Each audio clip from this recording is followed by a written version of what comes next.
এগরাই হলো মেধা অন্বেষণ ও ভিক্ষা। রবিবার নিখিলবঙ্গ প্রাথমিক শিক্ষক সমিতির উদ্যোগে সারা রাজ্যব্যাপী নিখিলবঙ্গ মেধা অন্বেষণ ও ভিক্ষা আয়োজন হলো। রাজ্যের বিভিন্ন স্কুলের পাশাপাশি পূর্ব মেদিনীপুর জেলার এগরা পশ্চিম চক্রের নেগুয়া এবং চোরপালিয়া দুটি হাই স্কুলে মেধা অন্বেষণ ও ভিক্ষা অনুষ্ঠিত হলো।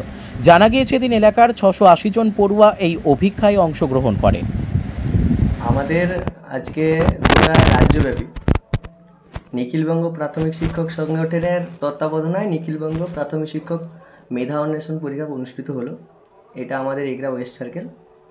এখানে আমাদের 680 জন পরীক্ষার্থী ছিল। দুটো সেন্টারে ভাগ করে আমরা পরীক্ষাটা নিয়েছি। একটা হচ্ছে নেগুয়া সুন্দরনগর হাই স্কুল আর একটা হচ্ছে আমাদের চোরপালিয়া শ্রী শ্রী বাসন্তী বিদ্যাপীঠে। গোটা রাজ্যে 2,07,399 জন পরীক্ষার্থী পরীক্ষা দিয়েছে। বিশেষ কারণে মানে এই যে আপনারা দেখছেন বন্যার জন্য 3% মতো পরীক্ষার্থী উপস্থিত হতে পারেনি। আমার এই সেন্টারেও দুটো সেন্টার মিলে মানে আমাদের এই যে সার্কেলে দুটো সেন্টার মিলে একটা সেন্টারে 3 জন আর একটা সেন্টারে 2 জন অ্যাবসেন্ট এই বন্যার কারণে। মোটামুটি এই পরিস্থিতিতে চলেছে। গত বছর আমরা ছিলাম 239 জন পরীক্ষার্থীকে নিয়ে, এবছর সেটা 680, প্রায় 3 গুণের কাছাকাছি।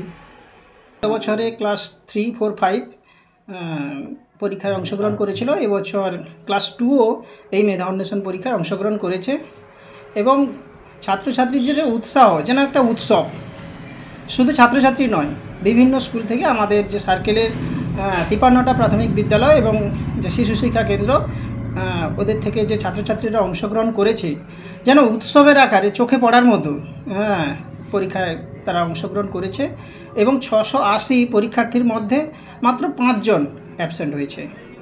এবং পরীক্ষার আমাদের যে এবিপিটি এর সমস্ত সদস্যবৃন্দ এবং আমরা যারা ইনভিজিলেটরকে এনেছিলাম ওনাদের প্রত্যেকেরই ঐকান্তিক প্রচেষ্টায় আমাদের এই উদ্যোগ সফল এবং সার্থক হয়েছে। আমার নাম চন্দন কুমার বেরা।